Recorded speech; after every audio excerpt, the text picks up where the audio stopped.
যত দৌড় তত টাকা। 20 কিলো তো মনে করেন নিম্নে হইবই। আমাদের উপর আল্লাহ আছে। এমন দৌড় পারি, পাশে পাশে দৌড়াই গেলে আমার সাথে দৌড়াই পারবেন না। সাপের বীজ জারিলে নামে 2 মাসে 50,000 টাকা হয়। ওই মায়ের কাছে যদি অভিযোগ করতাম, মা এনে পেটটা বোধ করে ভাত খাওয়াইতো। কে বলো বস্তাটা নিয়ে আইছি। তুমি বন্ধু কালা পাখি, আমি যেন কি। যত দৌড় তত টাকা। মানিকগঞ্জ জেলাতে বাড়ি, দৌলতপুর থানা দড়ি। 1000ও থাকে, আবার কত 500ও থাকে। এ কামে যে যত দৌড় পারবো তত টাকা কামাইতে পারবো। যত দৌড় তত টাকা, যে যত দৌড়াইবো তত টাকা কামাইতে পারবো। দৌড়াইতে দৌড়াইতে পাওটাও ব্যথা হয়ে যায় একবারে। আবার রাত্রে ঘুমাই আবার পাওটা সব ক্লিয়ার, এবার কোনো ব্যথা থাকে না। আবার সকালবেলা যাই, এরকম ভাবে আমরা কাজ করি। আবার দেখা যাচ্ছে বাইরে এক জায়গাতে কাজ আইলো, আমাদের ফোন দেয়, চালু করে 2 মিনিটের ভিতর চলে আয়। তো আমরা 2 মিনিটের ভিতর আবার এখানে যা মাল টাল নামাই, ওখান থেকে আবার বাঘা টাকা পাই। 2 মাসে 50,000 টাকা হয়। বিকালবেলা আমরা সবাই এক জায়গায় বসি, কারো জীবন কাহিনী কি আছে উনি আমরা সব বলি, বুকের ব্যথা মাথা সব দূর হয়ে যায়। এটা পরিশ্রম করে 3টে ছেলেই মনে করেন আমি লেখাপড়া করাইছি, যাতে আমার মতো যাতে মনে হয় ছেলেগুলো যাতে বোঝা না টানে। যদি গার্মেন্টসে যদি চাকরি করেও খায় 10,000 টাকা তো মাসে বেতন পাইব। আমি যখন লিভার ফোর্সের কাজ করি আমি মনে হয় বোঝা টানাবো না। এটাই মনে করি করিও যে 3টে ছেলেই আমি লেখাপড়া করাইছি। আমার গ্রামের লোক সবাই আমাকে প্রশংসা করে যাই, ওদের 3টে সাল পর লেখাপড়া করি এত দূর যে লিচে, এটাই মেলা কিছু। কিন্তু বাজেট হিসাব করে না, সে বিড়ি সিগারেটও খায় না, আরও বরঞ্চ আমাকেই মনে মানা করে যে তুমি সিগারেট খাইও না বাবা। আমি সকালকে লিভার ফোর্সের কাম করি, মনে হয় মাল টানি, দোকানের মধ্যে মাল বাই করি, কাজ কাম করি। দেখা যায় যে মনে করি যে এখন মনে হয় বর্তমান ড্রেসটি আছি, যে এখন সবসময় তাই কাজ করি নিয়ে।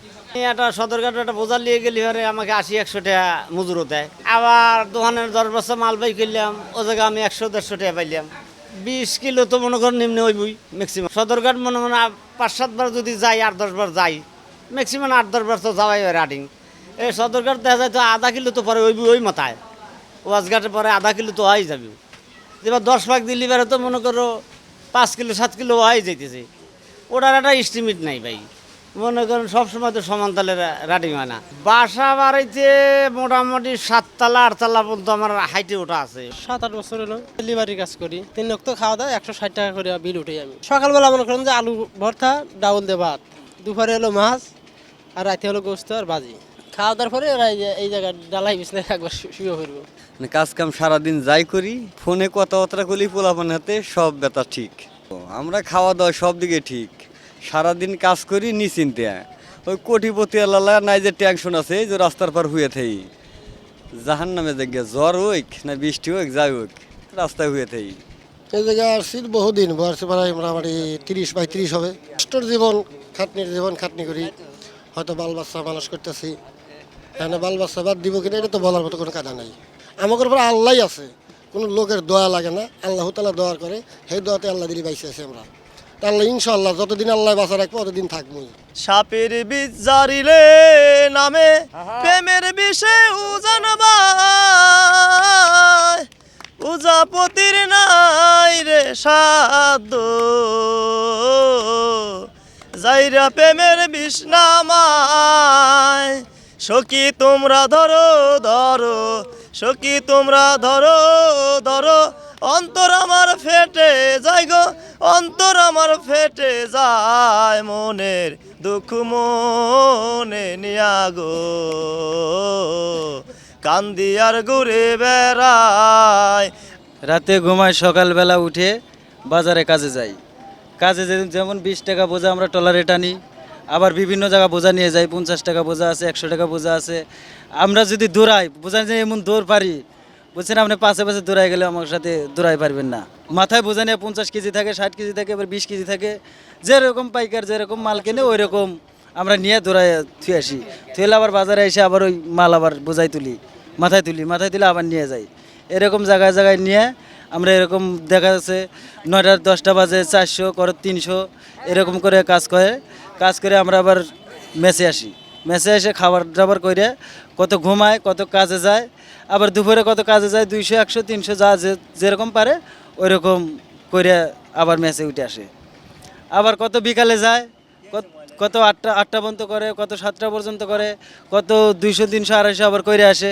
কত দেখা যাচ্ছে ছোট তাই তো কষ্ট করতে করতে জীবনটা এই পর্যন্ত আইছি। মনে করেন 10 বছরের তা 40 বছর এ পর্যন্ত কষ্টে হাইলা খাটছি, কামলা দিছি, ধান কাটছি, মানে মানুষের বাড়ি কামলা দিয়ে এখানে ঢাকায় এসে বোঝা টানি, একদিন টানি না, একদিন খাইতে পারি, একদিন খাইতে পারি না, একদিন ভালো দিন যায়, একদিন খারাপও দিন যায়। অভিযোগের কিছুই নাই, অভিযোগ করবো কার কাছে? অভিযোগ একমাত্র আল্লাহর কাছে, যে সৃষ্টিকর্তা দুনিয়ায় পাঠাইছে তার কাছে অভিযোগ, তাছাড়া মানুষের কাছে অভিযোগ নেই। আপনার কাছে অভিযোগ করবো, আপনি দিবেন না, বাড়ির কাছে অভিযোগ করবো, ভাই দিবে না। ওই মায়ের কাছে যদি অভিযোগ করতাম, মা দুটি দেখা যায় নিজের না থাকলে এক জায়গা তাই নিয়ে আহ্লাদ করে আনো, কি করে আনো, মা এনে পেটটা বোধ করে ভাত খাওয়াইতো, সেই মাও নাই, সেই বাবাও নাই, অভিযোগ করে না কোনো জায়গাও নেই। একমাত্র একটাই অভিযোগ আছে আল্লাহর কাছে, যে এ জীবনটা এভাবে গেছে, বাকি জীবনটা কোথায় যা দাঁড়াবে বলার কোনো ক্ষমতা নেই। কেবল বস্তাটা নিয়ে আইছি, কেবল 60 কেজি বস্তাটা নিয়ে আইছি, আবার একটু পরে যাবো ওই হলদির বস্তা আইব 100 কেজি। মন আমায় আকর্ষণ করি তোমায় স্মরণ, অহে নিরঞ্জন গো আমায় অহে নিরঞ্জন, মানিকগঞ্জ জেলাতে বাড়ি, দৌলতপুর থানা দড়ি, পোস্ট অফিস সরকারি, বললাম সরাসরি। ওরা যে কাজটা করে পরিস্থিতি কাজই করে, বুঝছেন? কেউ 50 টাকা দেয়, কেউ 100 টাকা দেয়, যে দূরে যায় ওরা 100 টাকা দেয়, সদকার দেয় 100 টাকা দেয়, 50 টাকা দেয়। 90 কেজি 110 কেজি এটি মাথায় নিয়ে দিমু, ওই এক বস্তা নিলে 20 টাকা 30 টাকা দেয়, এই 20 টাকা 30 টাকা দিয়ে গুছাইতে বাদ বিল 160 টাকা, একদিন 200 থাকে, একদিন 500 থাকে, একদিন থাকে না, একদিন ভালো খাই, একদিন খাইতে পারি না, ঠিক মতো ঘুমাইতে পারি না, করলাম ঠিক মতো ঘুমানোরও ব্যবস্থা নাই। এই এসে বইছি, 2-2 টাকা ফোড়া পরে দৌড় পরে অন্য বসবো, কুয়ার কোনো জায়গা থাকবো না। ভাবতে রূপাইনি হবে, মিথ্যে হবে বন্ধু তোর প্রীতি, কোন সে রাজা রাজ্য পায়া, কোন সুখেতে মন রাঙায়া, করলে আমার এত বড় ক্ষতি। ওরে একটা কথাই শুধু আমার জানতে ইচ্ছে করে, একটা মন দুইজনারে দিলি কেমন করে। সাদা কাপড় পরাইয়া কাটে মাইরে শুয়াইয়া, কই যাইতাছো মাইরে তোমরা লইয়া রে গ্রামবাসী, একটু দাঁড়াও মাইরে দেখি। জম ধরেছে সাদা কালা, হইছি আমি মন পাগেলা, বসন্তকালে আমি বন্ধু কালা পাখি, তুমি যেন কি, বসন্তকালে তোমায় বলতে পারিনি। যত দর তত টাকা, তবে সে টাকা রোজগার করতে এই মানুষগুলোর প্রতিদিন পরিশ্রম করতে হয় হাড়ভাঙা খাটুনির মাধ্যমে। প্রতিদিন সকাল থেকে সন্ধ্যা পর্যন্ত তারা মাথায় বোঝা নিয়ে 50 থেকে 100 কেজি ওজনের বোঝা মাথায় নিয়ে দৌড়াতে হয় বিভিন্ন বাসাবাড়ি থেকে সদরঘাট পর্যন্ত। তবে তারা দিন শেষে যে টাকা পান সেটি পাঠিয়ে পরিবারের মুখে হাসি ফোটান।